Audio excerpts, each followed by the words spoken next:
Imaginez un enfant né dans une Amérique encore déchirée par l'esclavage, un enfant qui, sans école prestigieuse ni privilège, a appris à lire les secrets du ciel. Cet enfant, c'était un esprit lumineux qui a prouvé que la connaissance ne connaît ni couleur ni chaîne. Et si je vous disais qu'au cœur de l'Amérique coloniale, un homme noir autodidacte, fils d'un ancien esclave, a calculé la trajectoire des planètes et défié l'un des pères fondateurs des États-Unis, me croiriez-vous? Cet homme, c'est Benjamin Banneker, un esprit libre qui, sans école prestigieuse ni fortune, a prouvé que le génie ne demande ni permission ni couleur. Aujourd'hui, son nom est presque oublié, et pourtant, son histoire est une claque à tous les préjugés. Nous sommes en 1731, dans le Maryland colonial. L'esclavage bat son plein. Les champs de tabac sont pleins d'hommes et de femmes enchaînés. Mais dans une petite ferme, naît un garçon libre, Benjamin Banneker. Son père, Robert, est un ancien esclave d'origine africaine qui a réussi à racheter sa liberté. Sa mère, Mary, est la fille d'une esclave affranchie et d'un fermier anglais. Un mélange explosif dans une société où la couleur de peau définit la place dans le monde. Benjamin grandit loin des privilèges. Il fréquente à peine l'école, mais chaque seconde qu'il y passe, il absorbe le savoir comme une éponge. Très jeune, il développe une obsession, comprendre comment le temps, les saisons et l'univers fonctionnent. L'histoire raconte qu'un jour, Benjamin découvre une montre à gousset appartenant à un voisin blanc. Fasciné, il la démonte pièce par pièce pour comprendre son mécanisme. Mais Benjamin ne se contente pas d'observer. Il décide de construire sa propre horloge, grandeur nature, et tout en bois. Pendant des mois, il sculpte chaque engrenage, ajuste chaque dent de roue. À 22 ans, son horloge se met à fonctionner et elle donnera l'heure pendant plus de 40 ans sans s'arrêter. C'était la première horloge jamais fabriquée en Amérique et elle sortait des mains d'un jeune noir autodidacte. Une prouesse qui fit parler dans tout le Maryland. Dans ce monde où les livres sont un privilège, Benjamin a la chance de croiser les Quakers, une communauté religieuse qui prône l'éducation pour tous.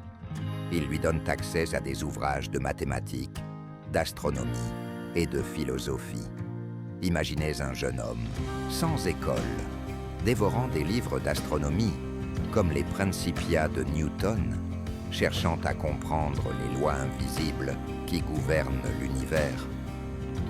La nuit, quand d'autres dorment, Banneker observe les étoiles. Il trace des cartes, calcule les positions des astres et prédit les marées avec une précision incroyable.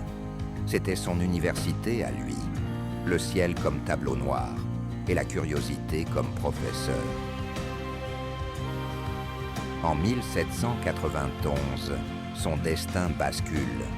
George Washington veut créer la nouvelle capitale des États-Unis, Washington, D.C.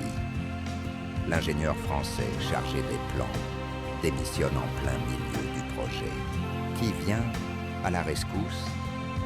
Benjamin Banneker. Pendant plusieurs semaines, il travaille avec Andrew Ellicott, un célèbre arpenteur, pour cartographier la future capitale.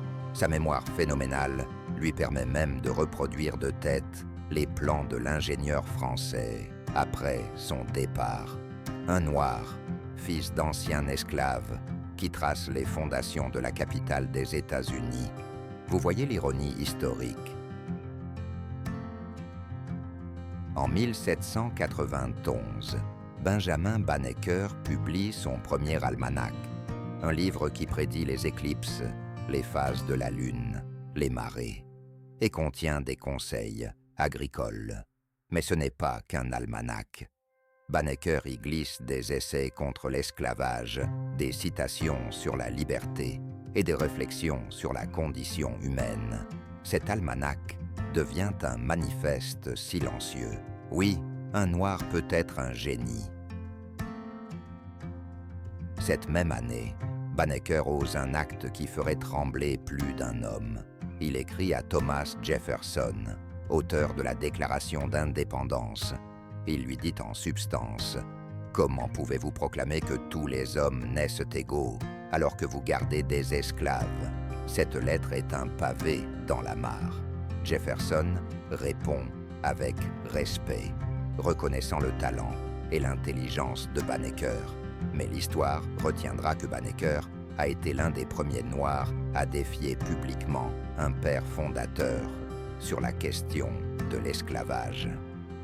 Benjamin Banneker vit ses dernières années dans sa ferme, seul, entouré de ses calculs et de ses horloges.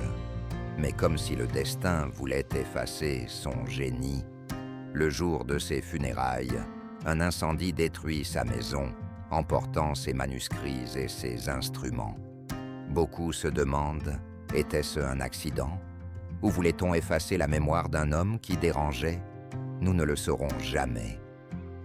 Benjamin Banneker n'avait ni université, ni fortune, ni soutien. Il avait un esprit affamé, une curiosité infinie et une foi inébranlable dans le pouvoir du savoir. Il a levé les yeux vers le ciel et dit au monde « Vous pouvez me refuser des droits, mais vous ne m'empêcherez pas de comprendre les étoiles. Alors toi, aujourd'hui, quelles sont tes chaînes? Les doutes, le manque de moyens, l'opinion des autres? Souviens-toi de Banneker. Le vrai pouvoir n'est pas de posséder des richesses, mais de posséder un esprit qui refuse de se soumettre. Si lui, au XVIIIe siècle, a osé rêver et créer contre tous les pronostics, qu'est-ce qui t'empêche, toi, de laisser ton empreinte dans l'histoire ?